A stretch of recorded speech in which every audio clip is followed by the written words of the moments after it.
Paso de los Libres. STV Canal 10, señal abierta. Sumate a su programación local. Canal 10.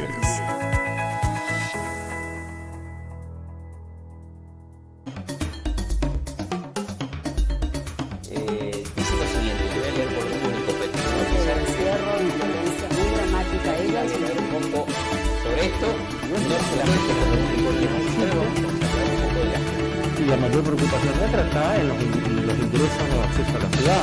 Venimos bien, venimos trabajando muy A bien. trabajar con el 100% de su personal respetando las normas sanitarias para evitar la propagación de Hay lugares o varios sistemas de seguridad.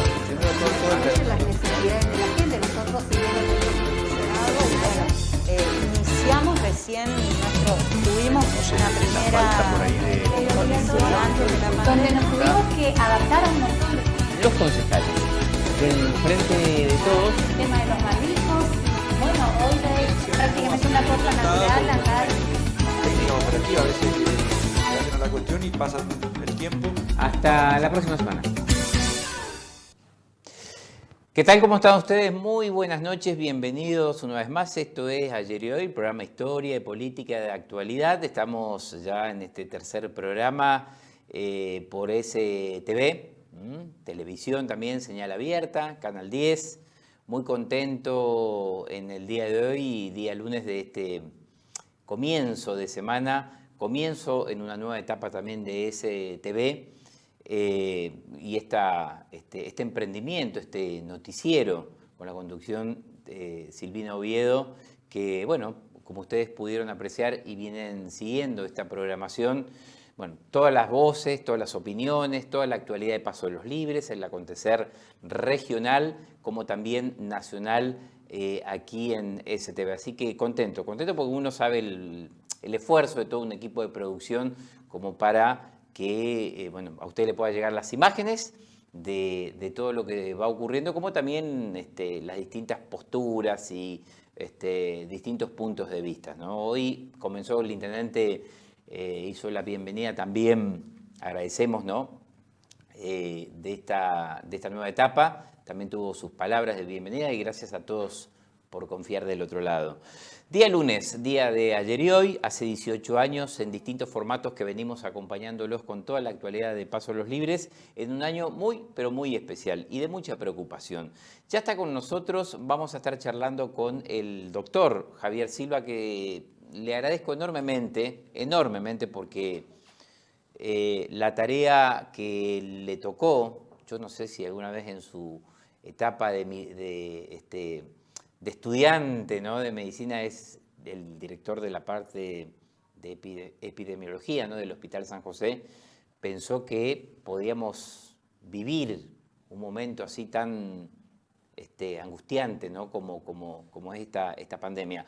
Algo que ocurre cada 100, 200 años, bueno, nos tocó a nosotros como generación vivir esta situación y ni hablar a los que están en la primera línea de combate, que es justamente la gente de salud pública, enfermeros, profesionales. Vamos a charlar con él porque es un tema que nos tiene muy, pero muy preocupados como comunidad aquí en Paso de los Libres. ¿Qué es lo que pasó en los últimos días? ¿Qué es lo que está pasando en la actualidad? ¿Qué es lo que puede pasar con esto? ¿Cuáles son? Todos conocemos los consejos, las recomendaciones. Bueno, ¿qué es lo que está ocurriendo con este brote? ¿Es un brote realmente? ¿Otro brote? Porque, digamos, hoy yo lo planteaba en el noticiero, ¿no? Planteaba esto, tenía en cuenta que desde el 14 de octubre, que fue el primer caso que se detectó, ahí tenemos como unas seguidillas de focos de contagios. Bueno, toda esta actualidad desde el punto de vista sanitario nos va a estar ahora comentando el doctor Javier Silva. Otra de las cuestiones, y en el siguiente bloque, va a estar con nosotros de la Asociación por la Memoria, Verdad y Justicia, Alejandra Mumbach, la licenciada, en realidad magíster Alejandra Mumbach, porque el día lunes pasado estuvo con nosotros el doctor José Alberto Fabricio, dirigente político, ahora otrora fiscal de instrucción, fiscal de Cámara, también un hombre de la justicia durante mucho tiempo. Y tuvo manifestaciones en este programa que generaron polémicas, por supuesto, ¿no? Puntualmente, subrayo dos cosas. Tuvo manifestaciones que están relacionadas con la cuestión de los derechos humanos, o más específicamente de la actuación militar en la última dictadura militar, ¿no? Fueron dos conceptos que emitió y que eso despertó la reacción de organismos de derechos humanos hasta a nivel nacional, a tal punto que vamos a tener una comunicación vía Skype o vía, bueno, a través de las redes, después lo va a determinar ya el equipo nuestro aquí de producción, la parte técnica. También vamos a charlar con el ex subsecretario de Derechos Humanos de la provincia, el doctor Pablo Basel. Concretamente lo que dijo el doctor Fabricio fueron dos puntos. Uno, que digamos, el proceso militar, la última etapa, formó parte, digamos, estuvo contextualizado en una guerra, ¿no?, del Estado contra las organizaciones armadas. Y después el otro aspecto que ya tiene que ver más con el periodo democrático, que formuló también el doctor Fabricio en su condición o en su carácter de dirigente político del Frente NOS, que recordemos el referente nacional es Gómez Centurión, ex candidato a presidente en las elecciones del año pasado.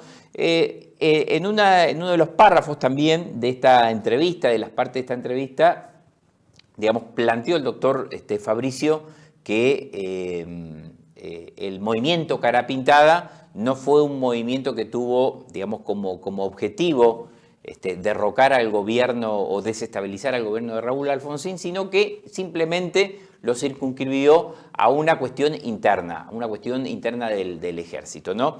En lo personal, que en realidad a veces poco importa, ¿no?, la opinión del periodista, lo importante siempre, subrayo yo, es la opinión de los protagonistas, de los entrevistados, pero me parece que no se ajusta a la realidad, o por lo menos a la verdad histórica, estas manifestaciones. De todos modos, va a estar con nosotros para explayarse, para responder, y a mí me parece importante este debate político, ¿no?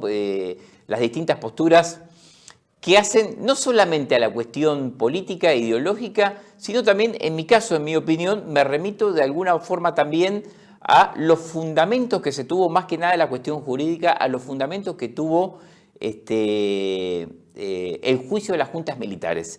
En esos fundamentos, si uno ve el fallo que tuvo este tribunal, estamos hablando del año 1985, tal vez 1986, comienzo de 1986, deja claramente determinado que se trató de terrorismo de Estado y no de una guerra, ¿no? Pero bueno, después nos vamos a explayar sobre esta cuestión. En esta primera parte vamos a dialogar y ya estamos aquí con el doctor Javier Silva, a quien le agradecemos su presencia, que es el jefe de epidemiología del Hospital San José. Doctor Silva, ¿cómo le va? Buenas noches, bienvenido, gracias por estar acá en nuestro programa y en este canal también STV. Buenas noches, Ignacio. Gracias. Felicidades por este emprendimiento, por tu equipo que también están todos trabajando y espero que sea un lindo medio de comunicación para toda la ciudad. Siempre es alternativo, siempre es importante que la gente tenga distintas alternativas en cuanto a la opinión y en cuanto a la información, no solamente que quede en una fuente. Eso creo que le da riqueza, ¿no?, por lo menos en lo que concierne a la opinión pública. Sí, por es supuesto. muy importante. Doctor, le quiero agradecer la presencia porque sé que está superado de trabajo en un momento muy difícil para la República Argentina, para el mundo y por supuesto aquí en Pasos Libres. Arranco con esto. No estamos en una situación muy fácil, ¿no? No, por supuesto. Estamos desde el primer brote que tuvimos allá a fines de julio en un segundo brote que es mucho mayor en este momento que el primero. Mayor. Sí, mucho mayor.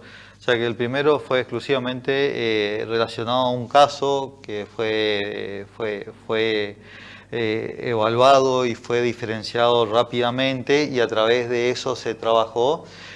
Cierto que comenzamos un poco tardío, pero sabíamos perfectamente hacia dónde teníamos que ir a trabajar.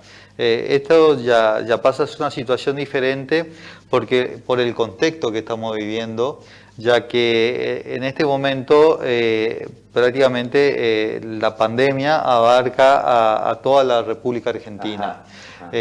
Hoy en día nos tenemos que cuidar de todos los sectores, ¿sí?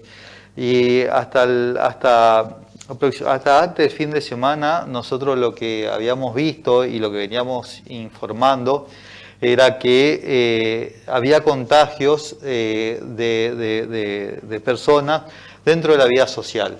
Sí. O sea, nosotros empezamos a encontrar que en grupos familiares, en grupos de amigos, a partir de ahí se veían los contagios, y en las instituciones no estábamos encontrando transmisión. El sector salud estaba desafectado. Hubieron algunos casos en distintas áreas de la municipalidad que se hizo también un testeo representativo para ver si podía estar afectado el municipio, que se hubiera empleados que se estén contagiando entre ellos en el lugar de trabajo. Intrainstitucional, como se denomina. Sí, un conglomerado de contagios, sí. Ajá, ¿y no hay? Nos dio bien de prácticamente cerca de 200 testeos. Hubo un solo caso positivo que era sintomático, eso dentro del municipio. Sí. Y bueno, eso dio cierta tranquilidad, cosa que el municipio podía empezar a trabajar de vuelta.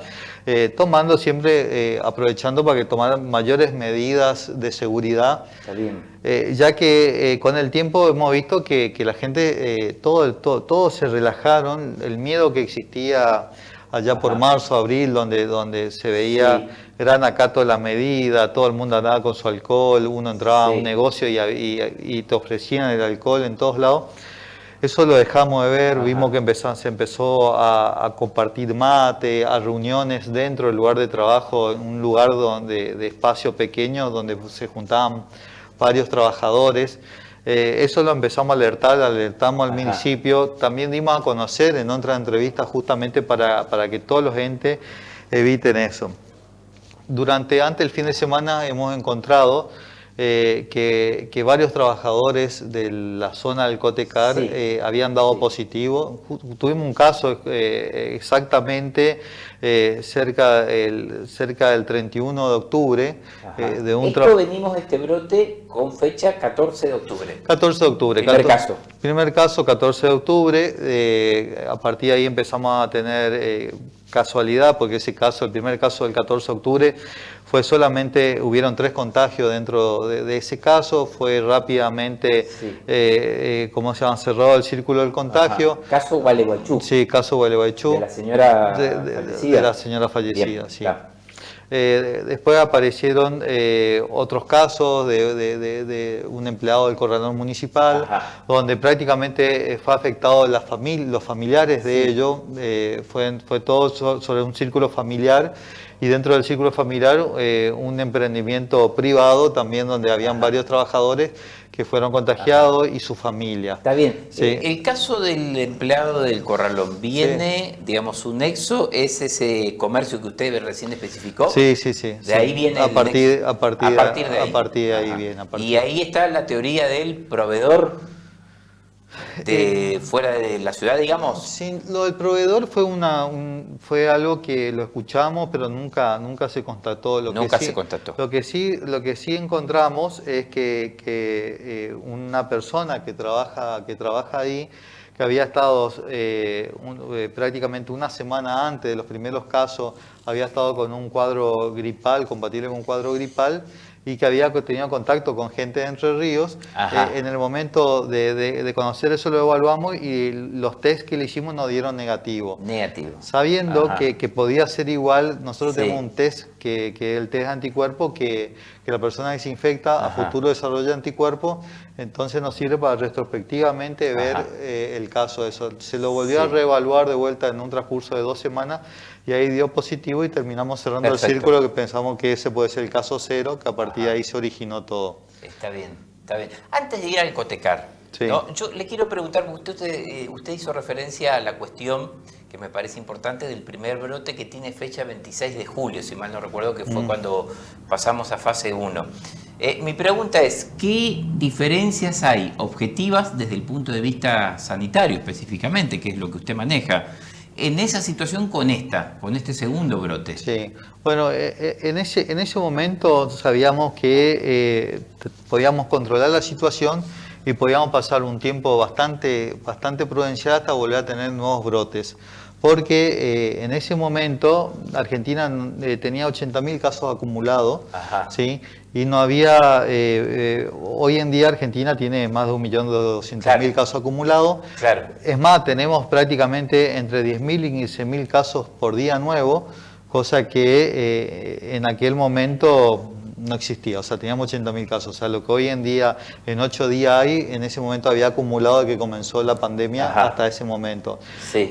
Había solamente 5 provincias declaradas con circulación virales, de las cuales ninguna era cercana, no estaba Entre Ríos, era exclusivamente Córdoba, era Buenos Aires, el AMBA, que bueno, conurbano bonaerense, capital federal, el AMBA. Sí, Córdoba, Santa Fe estaba saliendo de su circulación comunitaria, el Chaco, eran las provincias que tenían circulación y después todo el resto del país estaba libre. Está bien. Entonces uno se podía cuidar, podíamos controlar ese brote y saber que nos podíamos cuidar perfectamente. Entonces la decisión de que había una gran decisión en ese momento, pasar a fase 1, ya que disminuyendo la circulación de la gente, disminuimos inmediatamente el contagio. Claro. Entonces eso nos ayudaba. Y pasó eso, finalmente. Pasó eso. Justamente se controló con eso. Se controló con el gran trabajo de investigación que se hizo en ese momento y con la fase 1.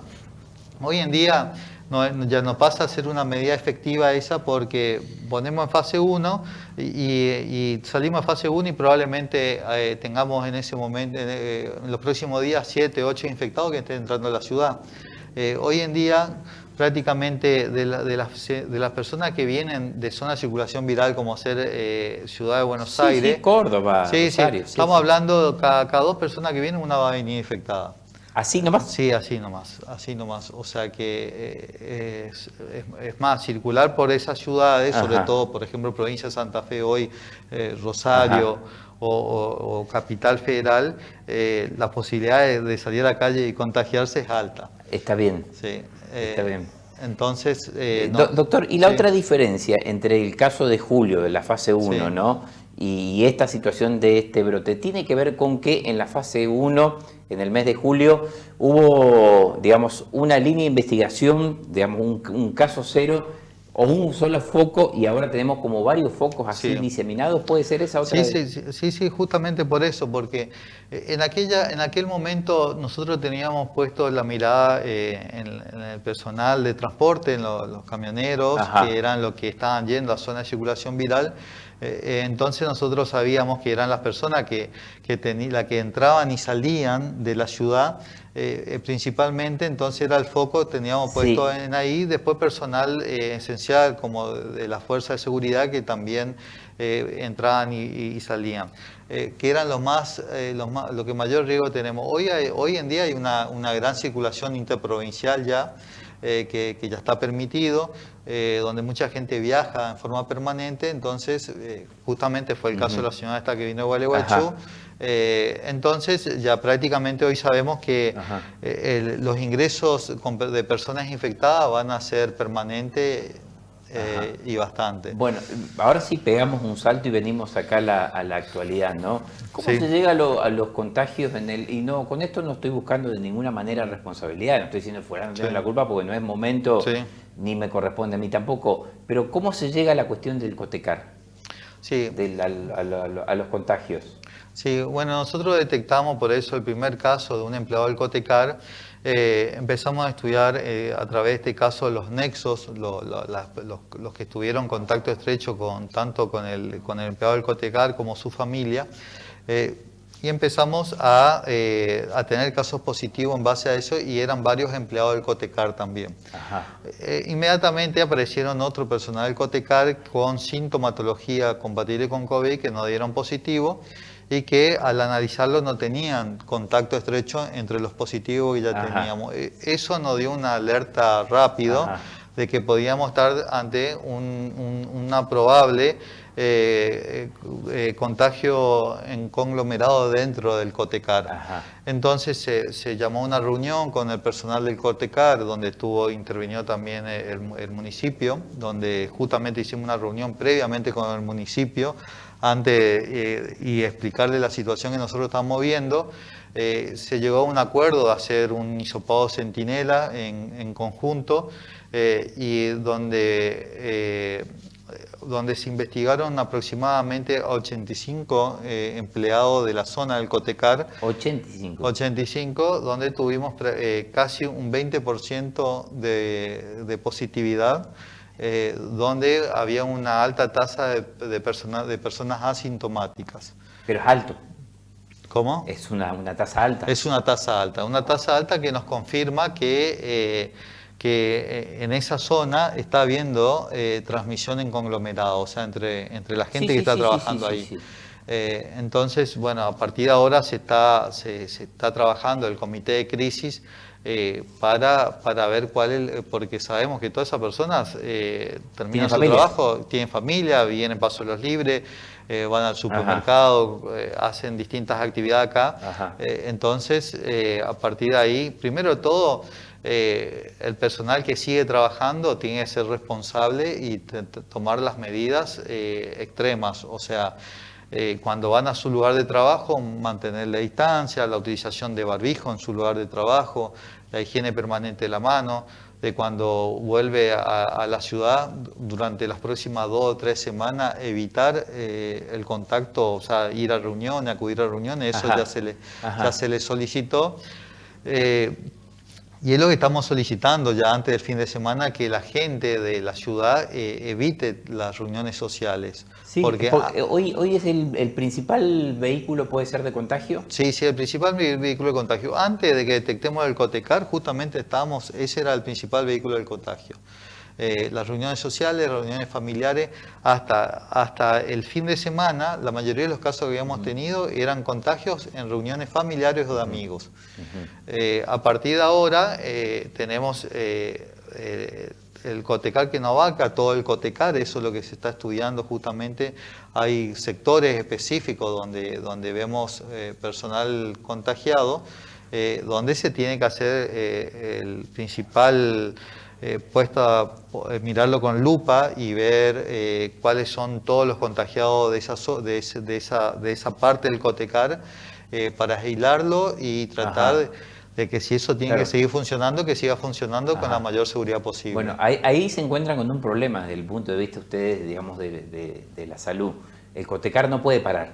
No puede parar, y tampoco nosotros tenemos no somos poder de policía y menos en el Cotecar. Lo único que nosotros podemos hacer son recomendaciones.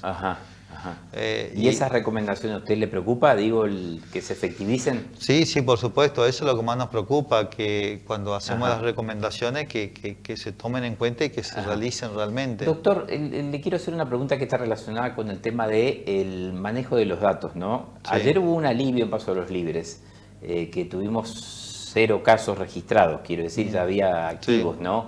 Hoy nos encontramos con 19, ¿eso con qué tiene que ver, doctor? Y le pregunto también ya, entonces, para que usted lo pueda... Tiene que ver, ahí tiene que ver 2 o 3 cosas importantes. Una, que tanto la provincia como de Corrientes como los partes nacionales utilizan un sistema similar. Toda la información que se carga hasta las 20 horas es la que va a salir al parte del otro día. O sea que si nosotros cargamos información después de las 20 horas, no va a salir en el parte del día siguiente, sino del día posterior al día siguiente. Está bien. Muchas veces nosotros nos pasa que hacemos testeo de mañana, que eso podemos cargarlo, pero también en base a la investigación epidemiológica, los resultados que tenemos a la mañana, volvemos a hacer testeo a la tarde. Y esos testeos que hacemos a la tarde muchas veces no nos dan los tiempos a poder cargarlo, entonces salen el día siguiente. Y otras veces lo que hacemos es parar un día, descansar un poco con el testeo, que es bastante agotador. todo ese trabajo se tiene que hacer con... El domingo se hizo el testeo, ¿no? En el Cotecar. Sí. Me explicaban No, lo hicimos en el hospital. Ajá. Lo hicimos con el personal del Cotecar, pero lo hacemos en el hospital porque ya tenemos un sector donde podemos aprovechar que tenemos un servicio de desinfección ahí adentro. Ajá. Entonces podemos trabajar un poco más cómodo, tenemos la seguridad necesaria. Entiendo. Y ante cualquier situación que necesitamos más equipo de protección personal, tenemos prácticamente disponible ahí dentro del hospital. Dos preguntas en una. De estos 19 casos que se conocieron hoy, ¿los 19 están relacionados directamente con el Cotecar? No. Solamente 16 están relacionados con el Cotecar. Sigue siendo alto el número. Sí, sigue siendo alto. Igualmente teníamos previamente 7 casos también de empleados del Cotecar, que justamente fue lo que nos alertó. Y posteriormente hemos tenido casos también, porque no solamente testeamos nosotros, sino que hoy en día también se puede realizar testeo a nivel privado. Algunos despachos de aduana para acelerar los testeos decidieron hacerlo a nivel privado. Doctor, y le quiero preguntar lo otro también, porque me parece que es importante preparar a la gente con esto. ¿Vamos a tener más casos en los próximos días? Sí. Va a seguir habiendo casos. Va a seguir habiendo casos. Primero de todo porque nosotros con estos nuevos casos del Cotecar tenemos que ampliar, son todas personas que cada una tiene su vida propia, su familia. Esas personas ya venían trabajando con otros en sus oficinas, donde probablemente se hayan contagiado entre ellos y algunos que hemos testeado pueden ser negativos hoy, más adelante desarrollar síntomas y ser positivos. Y lo que hicimos fue un testeo centinela, no testeamos a todo el Cotecar, solamente testeamos un porcentaje, eso para saber dónde estábamos parados, ¿sí? Y justamente nos dio una información muy importante que está bien. Si nosotros no hacíamos esto, seguramente en 2 o 3 semanas íbamos a estar en problemas porque iban a caer directamente los sintomáticos al sistema de salud. ¿Se puede bajar esa curva de contagios? ¿Es posible? ¿Preocupa? Sí es posible, depende de la sociedad. Depende de todos, ¿sí? La curva se baja exclusivamente circulando poco, ¿sí? Hay 2 formas de circular poco. Una es que nos obliguen, poniendo en fase 1, o sea, que no nos dejen movernos, o sea, nos quiten un poco de nuestra libertad de movilización. Y otra que nosotros seamos responsables y nos movamos la menor cantidad posible. Pero nosotros ya el fin de semana, antes del fin de semana, yo ya estuve hablando y nos pusimos de acuerdo con el director del hospital, la Secretaría de Salud del municipio, el intendente, de dar esa información, justamente de pedir que durante 2 semanas no haya reuniones sociales, evitemos las reuniones sociales, juntarnos en la plaza, a modo de recomendación. Claro, a modo de recomendación, porque es la medida justamente. Si nosotros durante 2 semanas no hacemos reuniones familiares ni de amigos, nos podemos juntar los convivientes, o sea, lo que estamos ya en la misma casa, pero si nos juntamos con personas que vienen en otra casa, si alguno está infectado, ya a partir de ahí comienza la propagación. La cosa es que si no hay un buen acato de la sociedad, no es una medida de 2 semanas, porque en 2 semanas vamos a estar de la misma forma. O sea, nosotros lo que necesitamos es que haya un acatamiento más grande de la gente. O sea, nosotros cuando salimos a la calle vemos que parece que la información o no la quieren. No lo quiero meter en camisa de 11 varas, ¿no? Con esto, pero volver a fase 1 es una decisión política que está basada, por supuesto, en fundamentos médicos, ¿no? Sí. Y no están sus resortes de esa decisión, su trabajo es otro, su rol es otro. Pero ¿usted qué opina? ¿Sería conveniente en esta coyuntura, en Paso a los Libres, una fase 1? Mire, nosotros, primero de todo, esto es una pandemia y tenemos una fecha de inicio, pero una fecha de fin. Hasta ahora no hay ninguna vacuna efectiva que haya sido aprobada. Entonces no hay nada que se pueda decir que esta pandemia la vamos a controlar en un futuro inmediato. eso lo que nos hace es pensar un poco a futuro, a largo plazo. Entonces, nosotros tenemos que seguir con nuestra vida. Sí. Entonces, el problema de una fase 1 es que lleva muchos problemas, tanto económico como social, como psicológico. Y lo que hemos visto en muchos lugares donde se han tomado justamente como la principal medida de prevenir esto, es que la gente se empieza a morir de otras cosas. Se empiezan a morir los niños por falta de control médico, las embarazadas por falta de control de embarazo, gente diabéticos, hipertensos que no tienen acceso a su control o a su medicación, terminan descompensándose o dándole justamente lo que se trata de prevenir, un infarto, un accidente cerebrovascular. Entonces, esa medida extrema lo que hizo fue desproteger mucho más. Está bien. Esa medida de fase 1 sirve cuando nosotros necesitamos bajar la curva de contagio, ¿sí? De forma inmediata. O sea, nosotros vemos que los sistemas de salud pueden colapsar, entonces cuando nosotros consideramos que los sistemas de salud tienen que colapsar, necesitamos bajar en forma drástica esa curva de contagio. ¿Y cómo la bajamos? Justamente con esa medida extrema, de pasar a fase 1, como hablar de un toque de queda donde la gente no pueda salir, solamente el que es necesario salir. De esa forma, al circular mucho menos gente, deja circular el virus. Me planteaban que el tema del toque de queda es una posibilidad, pero el que tiene un gran inconveniente que, digamos, por ahí uno lo analiza y es cierto este argumento, que por ahí genera más clandestinidad un toque de queda, porque sabemos que igual la gente se reúne de manera clandestina. En cambio, sin toque de queda y ejerciendo un control, digamos, del Estado, de los gobiernos, en este caso municipal, uno puede tener una situación un poco más controlada. ¿Puede ser esto, doctor? Sí, mire, nosotros lo del toque de queda vimos porque hay países que lo están aplicando. Por ejemplo, Francia está aplicando a partir de ahora, o sea, que no, el toque de queda es consciente, es justamente conciencia social, que digan a partir de tal hora, cosa de que permitir que la gente trabaje, que siga haciendo los recursos necesarios para que siga funcionando todo y bien. Entonces se termina el trabajo a tal hora y se deja circular. Entonces nosotros sabemos que de esa forma se disminuye la movilidad y el contagio, ¿sí? Y justamente lo que esos países no lo aplican en forma permanente, lo aplica hasta controlar, hasta disminuir el contagio. Perfecto. Y después se libera de vuelta. El problema es justamente que nosotros estamos solicitando que la gente no se mueva, que sobre todo no que no vaya a trabajar, no que no vaya a hacer su actividad. Evita el esparcimiento, por ejemplo. Sí, pero también lo estamos pidiendo por un tiempo determinado, ¿sí? Hasta que se logre controlar esto, porque si la gente se sigue moviendo, la cadena de contagio va a seguir aumentando y nos está superando. Nosotros no podemos. Más movimiento, más contagios y eleva la tasa de mortalidad también. Sí. Acá la tasa de mortalidad es del 2 al 4%, ¿sí? Pero siempre y cuando haya asistencia médica. Si no hay asistencia médica, se va a empezar a elevar mucho más, porque hay un porcentaje que necesita internación, necesita tratamiento médico y que no fallece justamente por eso. Le doy lugar a una ciudadana digital, ¿no? Porque la tengo acá en el Facebook. Le doy lugar a una pregunta para el doctor.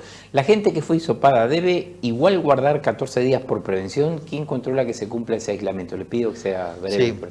Sí, depende por qué fue hisopada. Cuando hacemos hisopado centinela no tiene que estar aislado porque estamos tomando gente al azar que para ver si una zona está afectada. Ahora, cuando se hisopa una persona porque un contacto estrecho de un caso confirmado, debe cumplir, hoy en día en la provincia de Corrientes son 10 días de aislamiento, no son 14 días de aislamiento. Son 10 días de aislamiento y si pasa los 10 días asintomático queda de alta directamente de su aislamiento. No hay un control estricto de todas las personas, porque en un momento dado son muchas personas y ni el hospital, ni el municipio, ni las policías tienen poder para controlar a tantas personas. Se le manda una declaración jurada, o sea, es una declaración jurada, un documento legal, y si la persona no respeta esa declaración jurada y alguien lo denuncia o se lo detecta, se inicia una causa directamente. Eso es un modelo que funciona con la responsabilidad social, si no hay manera. Claro, por supuesto. A ver, repasando.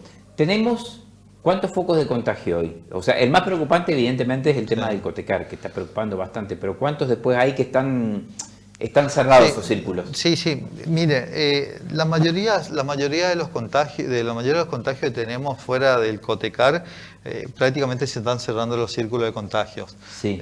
Son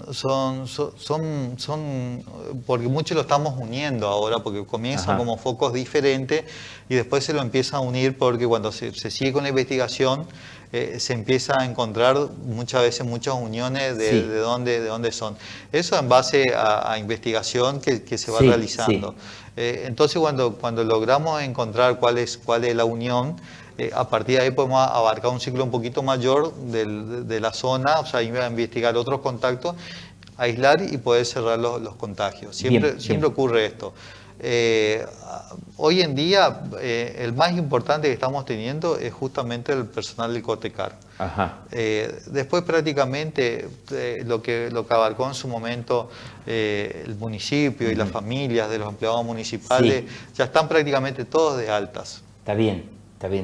¿Se va a continuar hisopando en el Cotecar? Cuando digo Cotecar, y ahí otra pregunta, ¿no? ¿Hablamos de personal de migraciones y aduana también?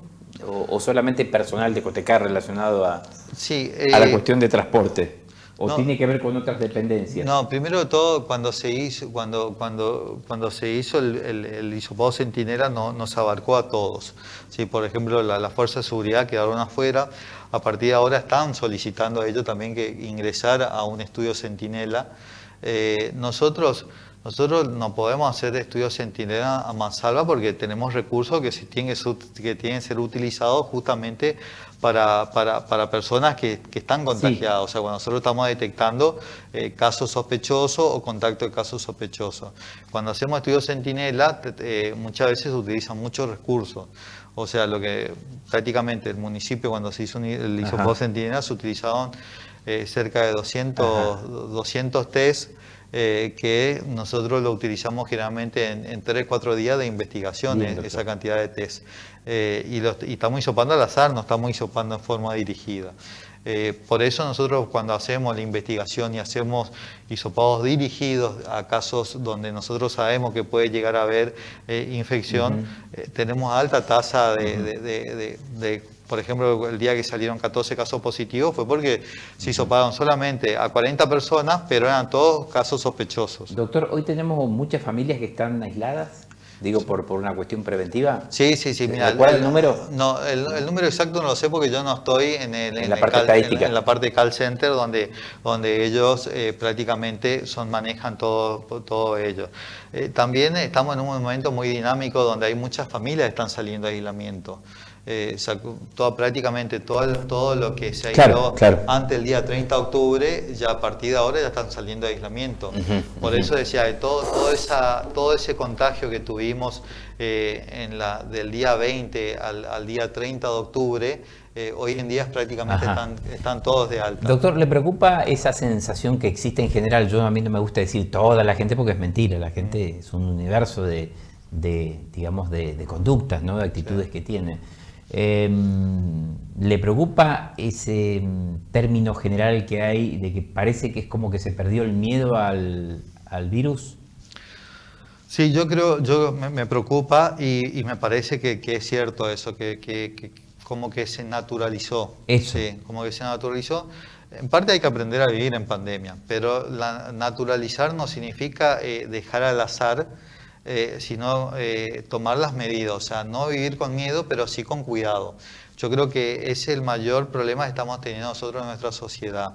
Que si nosotros dejamos, ya en muchos lugares donde dejaron que el virus se contagie sin intervención, realmente hubo grandes repercusiones, a tal sentido que esos mismos lugares tuvieron que tomar medidas extremas porque se dieron superados.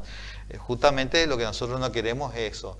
Si nosotros solamente dejamos que la gente haga su vida normal y esperamos, no va a saturar el sistema de salud y no solamente se van a morir de COVID, sino no vamos a poder atender las otras enfermedades. Claro, porque también. Después está no solamente el tema de las camas, están el tema de ustedes, los recursos humanos. Sí, obvio.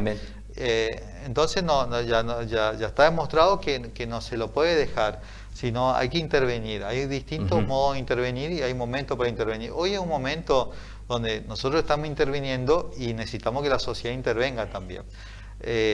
Porque estamos teniendo una tasa de contagio bastante amplia. Ahora, a pesar de que nosotros, como estamos trabajando contra Dígamelo en Pasos los Libres.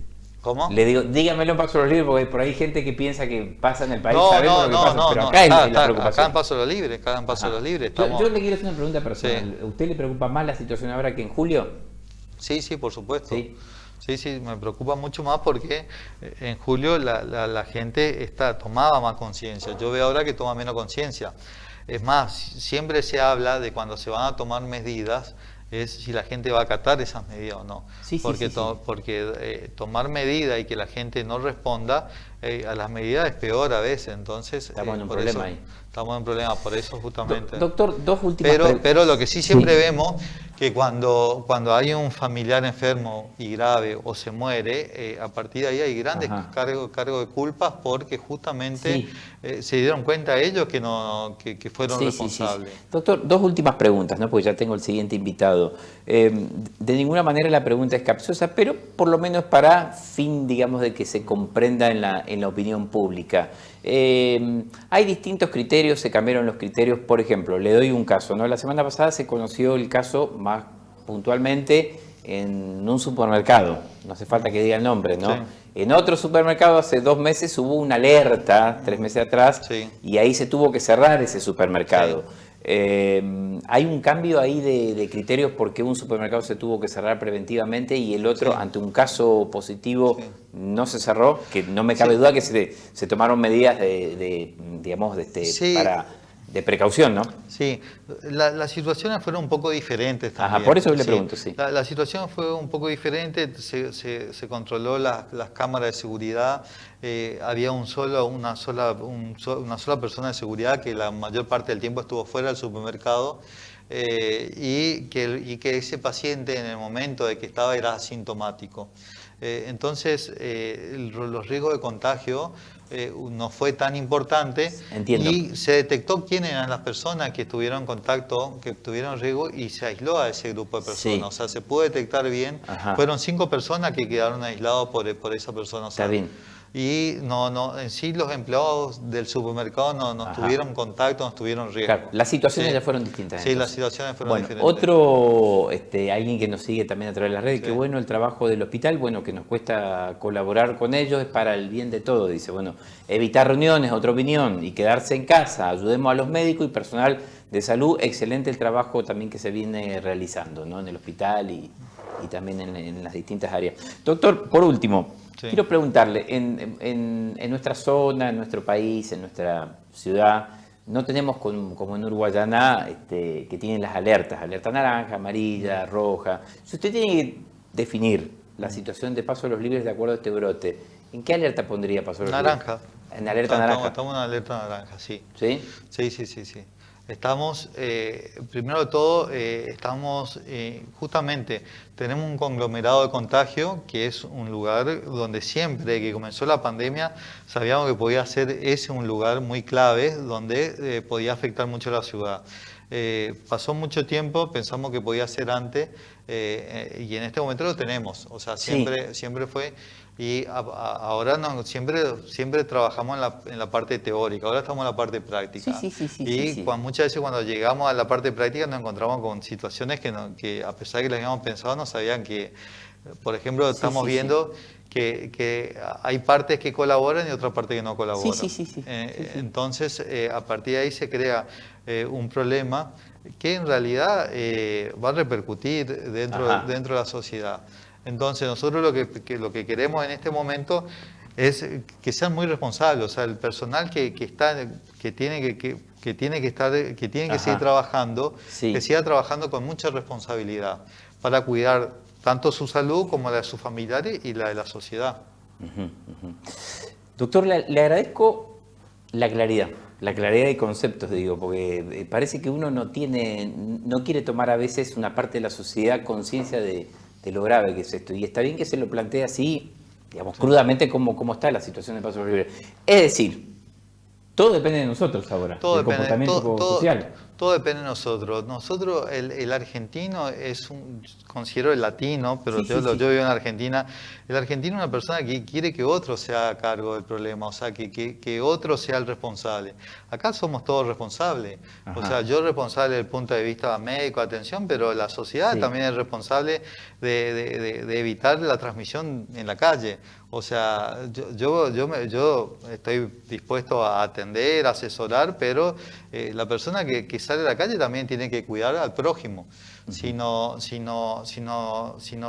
cada uno no se hace cargo de su responsabilidad, esto no va a terminar bien.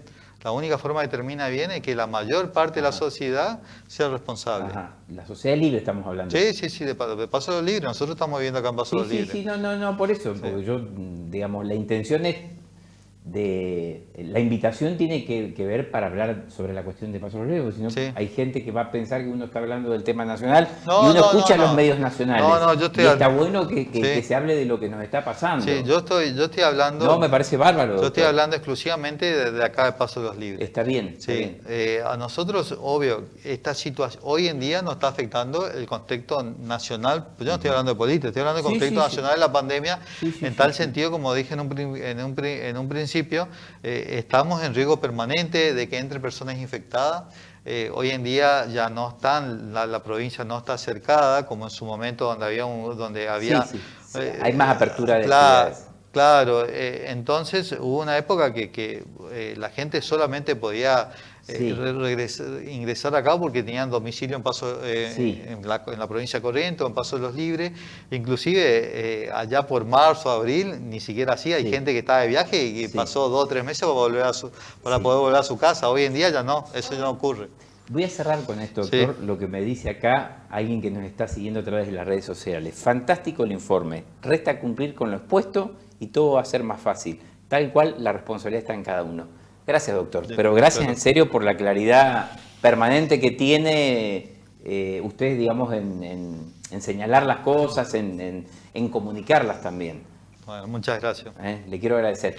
Pausa, 2 minutos, vamos a acomodarnos. Está la Magister Alejandra Mumbach y seguimos con el siguiente tema también aquí en Ayer y Hoy. Desde Argentina, Corrientes, Paso de los Libres. STV, Canal 10, señal abierta. Sumate a su programación local. Canal 10.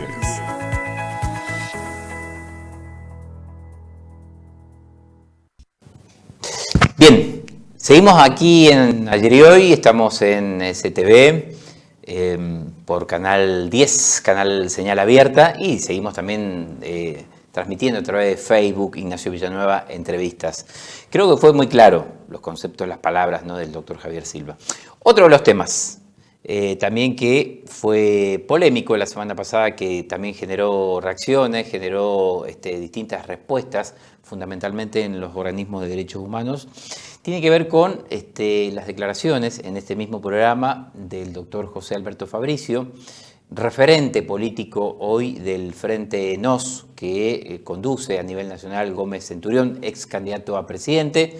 Un hombre, pues, la cuestión vino justamente estas declaraciones, es combatiente de Malvinas, ¿no?, que estuvo luchando en el conflicto del Atlántico Sur y también estuvo participando, que fue mi pregunta que le hice al doctor Fabricio, en el movimiento Cara Pintada allá por abril de 1987. A partir de esa pregunta que le realizara justamente a el doctor Fabricio, se generó o planteó una serie de respuestas que fueron las que hicieron un poco de ruido y reacciones contrarias a esto, ¿no?, a estos dichos. Una tiene que ver con haber equiparado, digamos, la lucha del Estado con las organizaciones, digamos, con las organizaciones armadas en los años 70. O sea, puntualmente, vamos a contextualizar.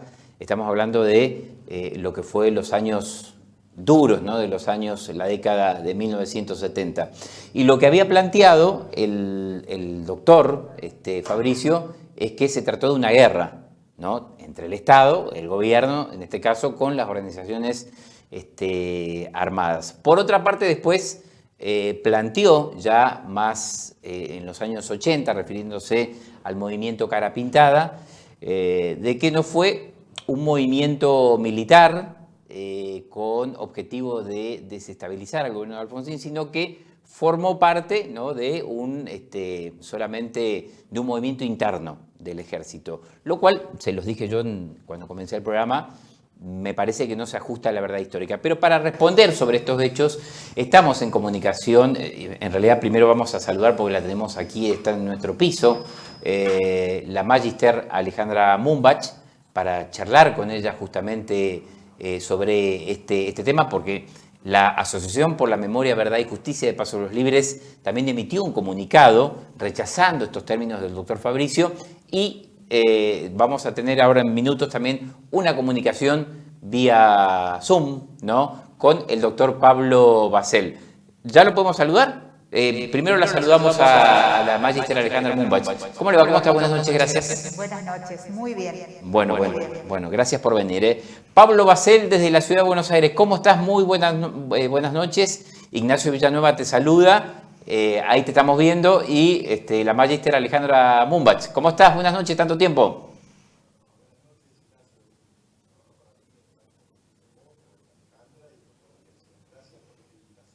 Bueno, no, por favor. Alejandra, nos gustaría, conocer la postura, porque ustedes también, como Asociación por la Memoria, Verdad y Justicia, vieron el video, vieron el programa y les pareció importante marcar una postura. Sí, en realidad, te voy a ser muy sincera, me dio mucha pena y mucha angustia de que una persona que ejerció tanto tiempo la carrera de fiscal, una persona de derecho, tenga una actitud negacionista como es la que tiene el doctor Fabricio.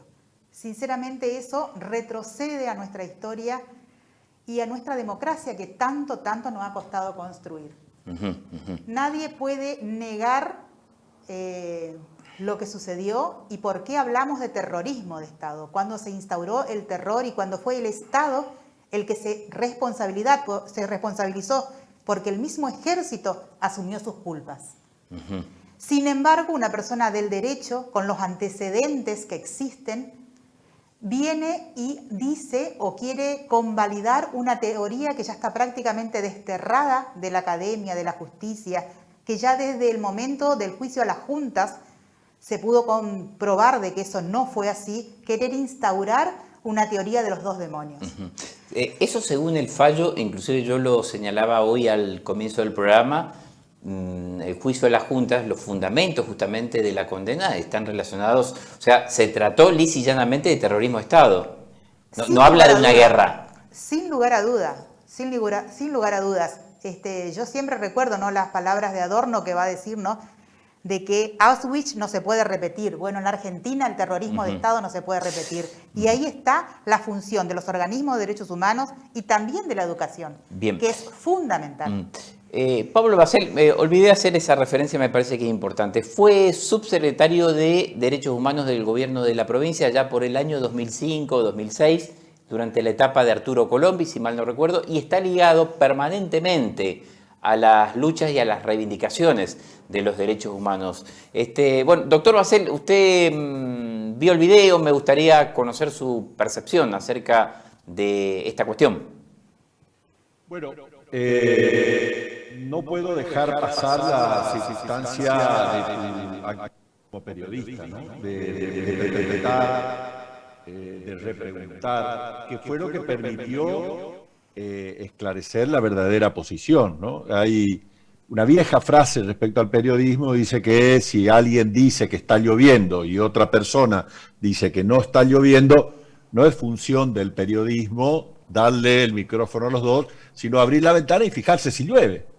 Bueno, esto que vos estás mencionando es eso exactamente.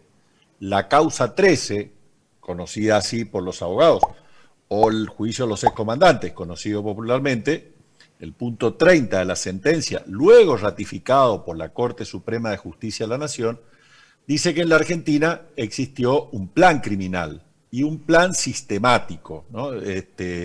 Y esto se prueba con el análisis de cómo las Fuerzas Armadas estructuraron el país dividiendo el territorio en zonas, subzonas, áreas, subáreas, y a cada lugar del país cuadriculando y poniendo un número y una autoridad militar por encima de esa jurisdicción. Y a partir de allí ejercer la represión interna conforme lo incorporaron las Fuerzas Armadas Argentinas a partir del 60 con lo que se conoce como la doctrina de la seguridad nacional o la doctrina francesa, que toma en cuenta la circunstancia del enemigo interno. Las Fuerzas Armadas dejan de preocuparse por el enemigo externo, eso lo vimos en Malvinas, ¿no? Cuando los propios oficiales y suboficiales a su regreso dijeron no estábamos preparados para esta guerra, ¿no? Entonces, la guerra que incorpora a las Fuerzas Armadas al Partido Central es la del enemigo interno. ¿Quiénes son los enemigos? Los dirigentes políticos, los dirigentes gremiales, los periodistas, los abogados, los religiosos, todo aquel que puede promover un cuestionamiento crítico hacia el funcionamiento de determinadas áreas de la sociedad. Esto lo dice específicamente la Cámara y la Corte. Y después todos sabemos qué pasó, las leyes de punto final, la obediencia debida, los indultos. Y cuando se reabren los juicios, hasta el momento existieron, hasta septiembre, 252 juicios que se llevaron adelante. Uno de ellos, o dos creo exactamente, en Paso de los Libres, por hechos sucedidos en Paso de los Libres, con imputados de Paso de los Libres, con testigos de Paso de los Libres y con víctimas de Paso de los Libres. En esos 252 juicios, la base para investigar ha sido la ratificación de la existencia del plan criminal y la existencia del terrorismo de Estado. Fíjese usted que esto bajo ningún aspecto puede ser considerado guerra, porque la guerra tiene leyes propias. La guerra, aún la más despiadada, la más cruel, aún aquella que se pelea con elementos no tan modernos los más, obedecen a estructuras de las convenciones de Ginebra. Y las convenciones de Ginebra hablan respecto al trato al enemigo, respecto a la posibilidad de qué tipo de armas se usa, rige la prohibición de tortura, por ejemplo, ¿no? Usted puede abatir al soldado enemigo, pero no puede torturarlo una vez que está reducido. Y esa reducción en la Argentina se dio con operativos que eran llevados a cabo en domicilios particulares, secuestradas las personas, llevadas a campos clandestinos de detención, interrogatorios bajo tortura y en algunos casos, muchos casos, la desaparición de esas personas en destinos absolutamente inciertos. Entonces, si por vía de hipótesis, que no es posible, pero supongamos que fuera por vía de hipótesis, debería preguntarse, bueno, ¿qué norma usaron? ¿Qué consejos de guerra establecieron? ¿Qué normas de la guerra usaron? ¿Dónde están los juicios? ¿Por qué torturaron? ¿Dónde está la declaración formal de guerra? Etcétera, etcétera, etcétera. Entonces, esto lo tiene muy claro la Corte, que desde 1985 para acá vino hablando del plan criminal y del plan sistemático empleado durante la dictadura. Y yo coincido con Alejandra respecto a que es lamentable que un profesional del derecho pueda sostener eso. Esto es absolutamente independiente de sus simpatías hacia un partido político, independientemente de sus simpatías hacia un candidato o un partido que tiene como referente a un militar, ¿no? Hay militares que se ajustaron a la Constitución, hay militares que cumplieron sus tareas sin sumarse al golpismo o sin ser parte del movimiento Carapintada que intentaba destituir la democracia. Entonces, reivindicar el terrorismo de Estado y reivindicar los intentos golpistas de Semana Santa es sin lugar a duda una cuestión que es una afrenta al sentido común instalado en la democracia hoy. Todos los partidos reivindican la democracia, todos los partidos no quieren reivindican el nunca más. La Corte actual, en palabras de Lorenzetti y de varios de sus fallos, dicen que los juicios de lesa humanidad son parte del contrato social de los argentinos. Entonces, en ese esquema, minimizar la matanza, minimizar el terrorismo de Estado, minimizar la apropiación de niños, de 500 niños, bebés que fueron fueron sacados de sus madres luego de dar a luz y asesinadas a sus madres. Reivindicar eso, la verdad que es abominable desde todo punto de vista. Doctor Pablo Basel, ¿por qué usted considera que a 44 años del golpe, ya estamos a 44 años, ¿no? Siguen existiendo este tipo de expresiones? ¿Por qué usted considera que, digamos, si existe en este momento, en esta actualidad que estamos viviendo, ¿no? Una derechización de la sociedad? Mire, si estuviéramos en Francia, negar el genocidio armenio sería un delito. Si estuviéramos en Alemania, y usted, por ejemplo, usara el famoso saludo nazi de levantar la mano y decir Heil Hitler, sería un delito. Si usted reivindicara el genocidio nazi, sería un delito. En la Argentina no, aunque sí pesa una condena social que se expresó, por ejemplo, hace 2 años, cuando la Corte Suprema, con el voto inspirador de Rosenkrantz, avaló la ley del 2x1, ¿no? Inmediatamente la población de todos los partidos políticos salieron a reclamar indignados el rechazo a ese fallo y generó un hecho increíble que en menos de una semana ya hubo una ley que derogó los criterios y al mismo tiempo una verdadera revolución institucional que tribunales inferiores a la Corte, muchos tribunales orales, etcétera, se negaron a aplicar el fallo de la Corte. Es decir, que la Corte después revirtió rápidamente el caso Muiña específicamente. ¿Por qué hay? Mire, yo estoy azorado ayer o antes de ayer en las manifestaciones, que por supuesto tienen todo el derecho del mundo a hacerlo, en la ciudad de Bariloche. Algunos manifestantes aparecieron con sábanas del Ku Klux Klan. Sí, vi esas imágenes, sí. O imágenes del presidente y la vicepresidenta colgados. O imágenes colgados, ¿no? Ajá. Es decir, inclusive bajo la invitación a marchar, e insisto, así como separé el derecho de Gómez Centurión y de gente a tener su partido político y expresar su idea, pero que no puede venir avalado del negacionismo y no puede venir avalado o al lado de la mano del terrorismo de Estado, los que marcharon ayer o anteayer tienen todo el derecho del mundo a hacerlo. Sí, por supuesto. Pero eso no puede venir acompañado de la promoción de la pena de muerte sumaria de personas que han sido electas popularmente. Cada vez que el pueblo se expide, se elige gobernantes, a usted le gustará más o le gustará menos quien se eligió. Esto es así y es la ley de la vida, pero es también ley del sistema democrático aceptar los resultados populares, la votación popular y los resultados del verdadero soberano que es el pueblo. Entonces, en ese contexto, promover ejecuciones, promover actos de violencia extrema como es la muerte, la verdad que es descabellado. Yo lo asocio con una cuestión que me parece que la derecha más extrema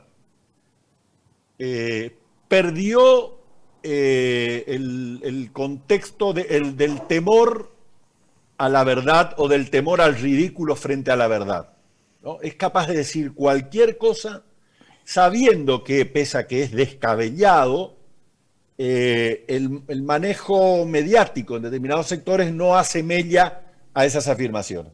Entonces, hay expresiones realmente medievales, ¿no? Por ejemplo, con las vacunas rusas, por ejemplo, con algunas otras cuestiones donde se espera el más mínimo hecho que no me gusta a los autores y hay una diatriba permanente al extremos que no resisten el menor análisis, porque usted puede criticar algo, una medida de gobierno, pero hay un marco de razonabilidad, ¿no? Cuando usted critica desde la más absoluta irracionalidad, es porque es parte de lo que usted menciona, ¿no? Un movimiento mundial de la ultraderecha que abomina la democracia, que adora la violencia, el ejemplo del Ku Klux Klan y las orcas así lo prueban, que se encuentra inspirado en líderes mundiales que no tienen ningún tipo de prioridad por la conciencia democrática universal. Estoy citando el caso de Bolsonaro, que decía barbaridades respecto a homosexuales, respecto al racismo. Perdón, doctor, doctor Bassel, permítame. Que solo la cultura jurídica de los pueblos lo logran rechazar. Por eso es tan grave la afirmación de este profesional del derecho y ex fiscal. Le quiero pedir un minutito, ¿no? para concluir. Y hablando de Bolsonaro, ¿usted no teme y no observa una, ¿cómo decir el término? Una bolsonarización de la sociedad? No. De la nuestra, de la Argentina, digo. Yo lo que creo es que esos sectores que siguen a los Trump, a Bolsonaro, a los movimientos neofascistas europeos, tienen más voz y han hecho algo que, así como han perdido todo pudor para confrontar sus expresiones con la verdad, han tomado la decisión de ganar la calle. ¿Sí? Cuando digo ganar la calle es una cuestión que desde el 17 de octubre para acá, la calle, por ejemplo en la Argentina, era un espacio de la política de los movimientos populares. Y en el último tiempo hemos visto que estos sectores de la derecha más reaccionaria, que no podemos ir solamente a la Argentina, sino mundial, toman la calle como una manera de contrarrestar el peso popular en las manifestaciones públicas. No sé si hay una bolsonarización, lo que creo es que hay una pérdida de recato, una pérdida de pudor en el sentido de afirmar estas barbaridades al extremo de que hay que matar personas, hay que matar personas que reciben subsidios, hay que eliminar, bueno, todas estas cuestiones de violencia que le pido que me ahorre el trabajo de mencionarla, pero que forma parte de esa idea, ¿no? Doctor Pablo Bassel, le agradezco la amabilidad por esta conexión que hoy nos permite la tecnología y conocer, por supuesto, usted en la lejanía, igual conocer su opinión sobre este hecho puntual aquí en Paso a los Libres la semana pasada. Muchas gracias, Ignacio. Te agradezco nuevamente el trabajo periodístico de preguntar. Agradezco a Alejandra su preocupación por estos temas.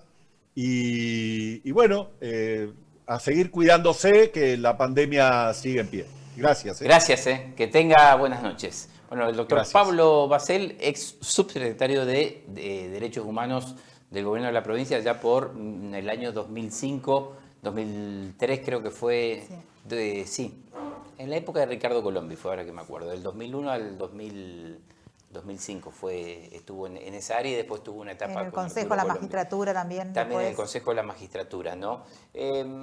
Precisamente con los delitos de lesa, ¿no? O sea que cuando nosotros, recuerdo el hecho de cuando fue acá en Paso de los Libres, el juicio de la causa Lozada, que la pudimos ver en el Juzgado Federal, él estaba en el Consejo de la Magistratura y posibilitó el aporte técnico como para poder hacerlo, que lo hicimos desde los organismos, pero que también concurrieron distintas instituciones y acompañaron la causa, ¿no? Que logramos condena, que se logró una condena muy ejemplar, creería yo, ¿no? Porque fue la primera vez que se juzgó a civiles y condenados. Me quedan 3 minutitos, 2 minutos y medio, ¿no? En esos 2 minutos y medio, quería preguntarle sobre la misma pregunta que le había hecho al doctor Pablo Bassel. Yo por lo menos observo que la sociedad se va a los extremos con estas cuestiones, fundamentalmente más hacia el extremo de la derecha, se podría decir. Bueno, yo no voy a estar tan de acuerdo con ustedes en ese tema. Yo creo de que la derecha, junto con Trump, Macri, etcétera, habían tomado un lugar que pensaron que se lo habían ganado y sin embargo han retrocedido en forma, creo que recién estuve leyendo una noticia que hasta el presidente de Perú ahora también fue depuesto. O sea, Evo Morales está regresando a Bolivia. Bueno, yo creo que los movimientos latinoamericanos cercanos a los organismos, a las manifestaciones populares, a los Sin Tierra en Brasil y demás, están volviendo o están recuperando un terreno que la derecha lo había ganado por los votos. Ajá. Sí, Y lo de yo creo Bolivia que también, lo de Bolivia también fue en un año, creo que no hubo otro, no hay creo otro precedente que en tan poco tiempo puedan retornar. Así que yo no estaría tan de acuerdo con eso. Sí que se manifiestan desde la derecha y que yo acepto que dentro de la política tienen derecho a pensar como quieran. Soy una acérrima defensora de la democracia, pero hay límites y hay contratos sociales que no podemos retroceder. Y es ahí donde me paro para poder tener esta crítica, porque no quiero un país donde todo el mundo vote lo mismo, al contrario, me interesa mucho que las minorías estén representadas. Soy una firme defensora que la pluralidad es lo que va a hacer una sociedad más justa y donde todos tendremos nuestro espacio, pero no podemos ir para atrás ante pactos sociales que ya ha decidido la ciudadanía argentina. Los delitos de lesa son ejemplo a nivel mundial lo que ha hecho nuestro país. El doctor Fabricio se refirió, me queda un minuto, ahora sí, se refirió a que el movimiento Cara Pintada, estamos hablando de un movimiento que fue de 1987 y tuvo hasta algunos movimientos también con Zeinaldín durante la primera etapa de Menem hasta el 90, ¿no? Sí. Pero él planteó en este programa que no fueron movimientos que intentaron desestabilizar el gobierno, sino movimientos internos en las Fuerzas Armadas. Estoy completamente en desacuerdo. Yo creo que han perjudicado mucho a un gran presidente que hemos tenido como fue el doctor Raúl Alfonsín. Yo creo que le hicieron mucho daño a esa democracia que tanto nos había costado y lo que buscaban era impunidad.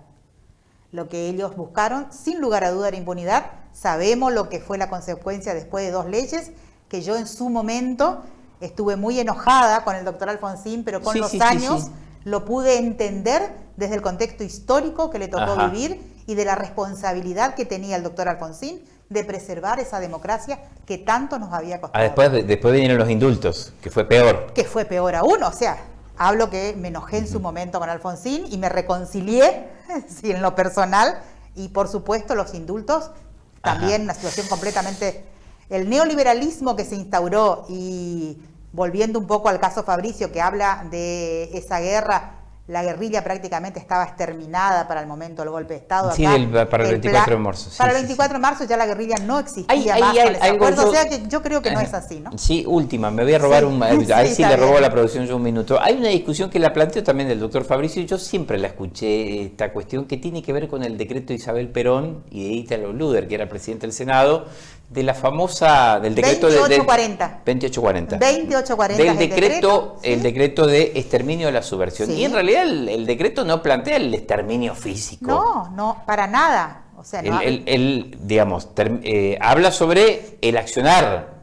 Es el accionar, y la ley 2840 habla de un accionar subversivo que jamás habla del exterminio, ni de la ejecución, ni de la desaparición forzada de personas. En ningún momento habla de eso. Pero si vamos al caso, para el 76, ya la cúpula de la mayoría o de todas las organizaciones habían sido aniquiladas.